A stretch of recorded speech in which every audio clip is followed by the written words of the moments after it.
Alright, what's up everybody? So this is the Black Ops 3 custom zombies map Machina, if you don't know. This is a map that is locked behind a man named Ryujin's Patreon. It's only like $2 or so and you get permanent access forever, and I would highly recommend it. I think it's the best custom zombies map ever made, bar none. It's super replayable, super fun, super original. There is not a similar experience you can find really anywhere.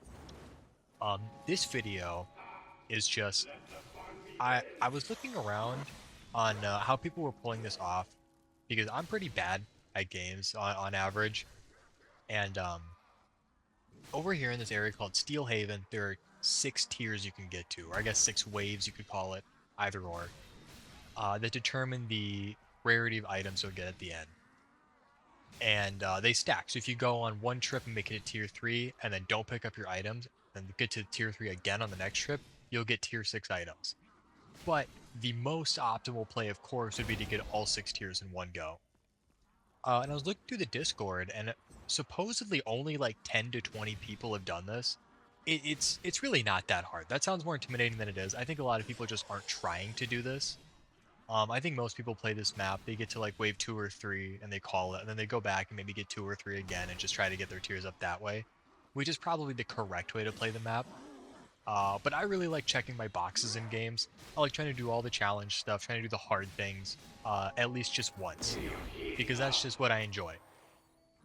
And when I was looking around at how people pulled this off, I realized that there wasn't really any good video of this that existed on YouTube or anything. This is just sort of like an idea that floats around in the Discord, and if you look hard enough, you can find an unlisted video from 4 months ago of someone doing it. So I figured I could rectify that issue myself by just doing it. So here we go. So our first boss here, you get on wave 2. This is the Flame Belcher. He's an absolute piece of cake. We crushed him pretty easily there. He has a big flamethrower that'll shoot at you if you get close. It's not a problem, just don't get close. And even if you do, if you walk in a circle around him, he turns too slow to catch up to you. You can do that infinitely if you weave him good enough.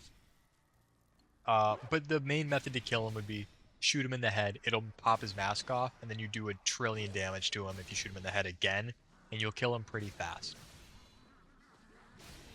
So while we wait for this tier to finish, you can see where our progress is on the top right, that black and red bar.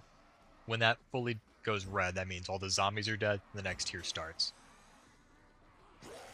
So the loadout we're running this is probably the best loadout you can get, or at least something similar to it. What I found throughout this run, because this is also the first time I've ever actually gotten tier 6. What I found through this run is this is extremely overkill. Extremely overkill. I actually almost go down there because I'm actually really bad. But, so this is I believe it's called the Harlequin Jester. Not to be confused with just the Jesters, that are sort of like a mini boss dog round type thing. Or sorry, not Harlequin Jester. This is the Harlequin Butcher. My fault. I just call him the Clown. I never know his actual name. He is also pretty easy. Very, very annoying sometimes, though. His whole thing is he will, if you get close to him, he'll stop in place and do kind of this like big swing attack in one spot. So you can bait him out to do that, and then while he's doing it, get like some free shots on him. But in that phase, he's not very fast. So you can also just outrun him. When he gets scary is if you do enough damage to him, he goes into phase 2, where he like gets like enraged or whatever, and he chases you really fast. And even with stamina, he's pretty hard to outrun sometimes. He's fast. This strategy though, or this loadout, I would say, is so broken that we don't even get to that phase a lot of the time. We kind of just beat him before then. But back to the strategy. So for zombies, I'm using I believe it's called the Greatsword Unpacked. When it's packed, it's the Dragon Slayer. It's a Berserk reference, of course. You can use, the best thing to use for this is melee. There are 4 different melee weapons. Any of them work really. I just like this one the most. But you can do it without melee too. I think a lot of people think you can only do this with melee just because there's a very large ammo constraint. But you can do it with any weapon. If you just play well enough, get your headshots and everything, it's not that bad. But if you're like me and you just want to check your I did tier 6 box off, just run melee. It makes it easy. It doesn't make it, it's not impossible otherwise. This just makes it easy. You can triple pack on this map, which is what my gun is at. Um, and it'll do 1,000,000,000 damage. So this is the third boss, and there was the third boss. His name is Bobby. He is weak to marksman rifles. And I should have clarified, actually. Flame Belcher, weak to shotguns. Although I think Flame Belcher is so, like, you shouldn't need to build around killing Flame Belcher. Just bring whatever. Same with the Harlequin Butcher, weak to melee. I never use melee against him. It's kind of hard and sort of tedious to use melee against bosses, I think, so I just don't do it. Bobby's weak to marksman rifles. I don't know if the bow counts. I would guess not, but it's still like 1 or 2 shots him. The bow is broken. in conclusion, the bow is broken, but we'll get there in a second. So that's what you want to do against Bobby. On my sword, I am running the Machine Wept shape. It gives damage resistance, and that's it. Just a flat damage resistance. If you're running a melee weapon, I would highly recommend running some sort of survivability item. I think they're just better. Or if not better, easier for sure on melee. Dice of Vitality is also really good, which gives you constant health regen. The Automaton Heart allows you to cheat death once. I don't really like it that much because I don't like items that are one-time use like that. Anyway, this is the Harlequin Butcher's like little rampage form. See, I couldn't get a clean shot on him, so he just kept doing it. He's fast. He's pretty fast. If you don't have stamina up, it can be kind of tough. So as for my second weapon, I'm running the Compound Bow. Pack-a-Punch, it's the Twice-Stain Huntsman. This thing is broken, and I brought the most broken version of it I could get. I infused it with a tier 6 item to make it a tier 6 rarity, and I gave it the 9th Warning, which stacks its damage every time you kill a boss. Speaking of, this is the Warhound, also sometimes called the Panzerhound. This guy's weak to explosives. I don't use explosives. I just use the bow still. You'll see it does the job pretty well. Yeah, so I actually have these stacks too high because there's sort of like a Black Ops 2 locker feature in this map. And I had a great run where I built this bow, I got it pretty stacked, and I was like, let's go, this is gonna be great. It's time to finally put my demons to rest, beat tier 6, and then I downed on tier 2 like an idiot. So I just put it in the locker, came back the next day, got a new sword, ran it again, and here we are. But that's why it has, like, you can see that little circle on the bottom left, or in the middle of the screen. That indicates how many stacks I have. As you can tell, it's maxed out. You don't need it to be maxed out. Shit, you don't even need it. You can use whatever. But it is the absolute easiest way to do this. The bow is so insanely busted like this. And we'll see that with the final boss too. So talking a little bit more about the Warhound. The Warhound is a very interesting boss because it's extremely slow. It's sort of the Flame Belcher, but stronger. It's extremely slow, doesn't move very fast, has a flamethrower that does a lot more damage than Flame Belchers. And I believe it can also just fucking whack you if it wants to. I think I got whacked once. It does a lot of damage. Just an absolute whiff there, beautiful. That's what that damage resistance is for. I'm at half health after that. Perk setup, I'm also going extremely overkill. The only perk I would say is, like, the really mandatory ones, obviously Jug, aside from your standard perks. You want Jug, you want Stamina, make sure you get Deadshot. Deadshot's extremely good on this map because of the headshot damage. And Vulturate. Vulturate is astoundingly good here. Just because you're in this area called Steelhaven for so long, and you get ammo pickups from bosses, but no max ammos or drops or anything. It's just sort of what you work with. So Vulturate is very, very good for getting ammo. So this here is the final boss, tier 5. His name is number 9. This guy, so I initially started playing this map like 3 or 4 months ago. The map was very different than it is now. And I tried to beat tier 6, I just couldn't do it.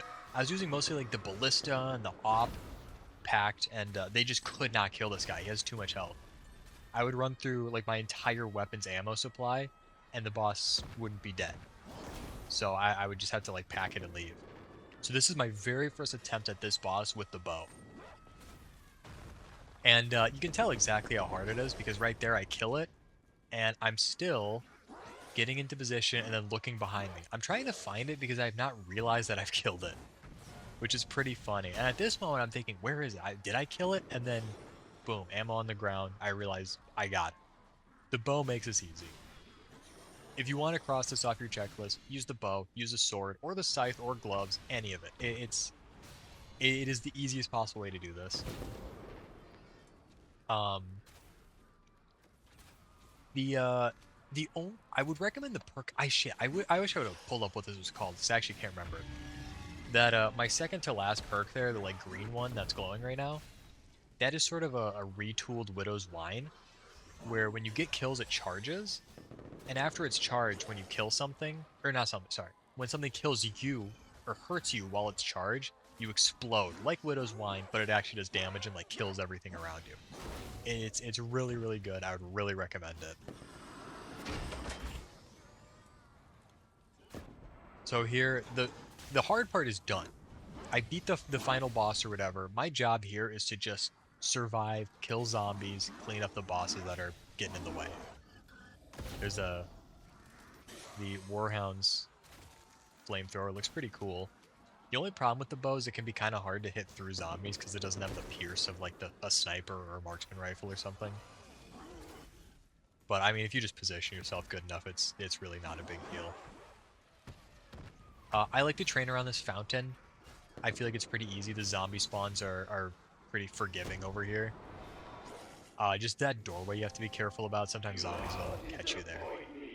But there we go. That's it. That's it completed. All that's left to do is just leave and collect my rewards. Last thing I want to note before we get out of here is what the hell is the Lunar Fang for?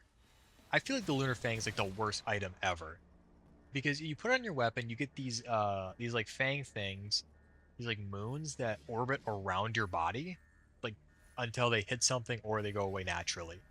But they proc the clowns, the little mini clowns that explode. It hits them. So if you're like me and you run a melee setup and it hits those clowns, they should die if you're using melee. They don't explode, they just die and you don't take damage. But before you can get to that point, before you can even get to that point, the Lunar Fang will proc them and they explode and they do 1,000,000,000,000 damage to you. And I don't like that. I feel like that's kind of I just feel like it's a detriment to take Lunar Fang. I think it makes you just actually worse and it makes it harder. And I would hope to see that reworked unless I'm missing something. There's always a chance here that I'm just stupid and missing something and that's it.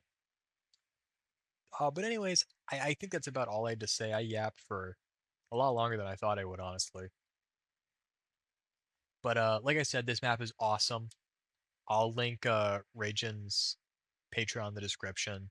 So if you want to check this out, like I said, it's only $2, and I think it's supposed to get a full release like late this year, maybe early next year. I don't quite remember. I think I read that somewhere. Um, the Discord is super nice. They're always answering questions in there. It's yeah.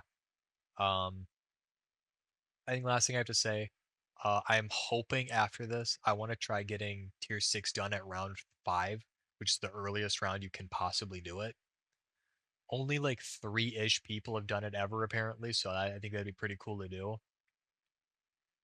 Um, I don't know what to even set up for that though. I'm guessing you just bring like you just re-roll, restart the map, try to get a melee, make it easy, and then buy like a ballista off the wall and use that. I don't know.